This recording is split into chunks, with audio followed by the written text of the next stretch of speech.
Now you know 3 data types in Python. You know integers, you know strings, and you know floats. These are simple data types.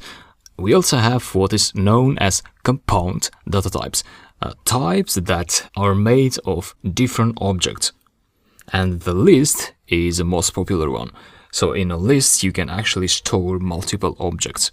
Let's suppose you are a teacher and you want to calculate the average grade of your students. So you use Python for that, and you need a data structure to store those values in Python. You need the proper type in Python to represent the grades of your students, and list would be a good choice. Let's create a list. Store it in a variable as usual.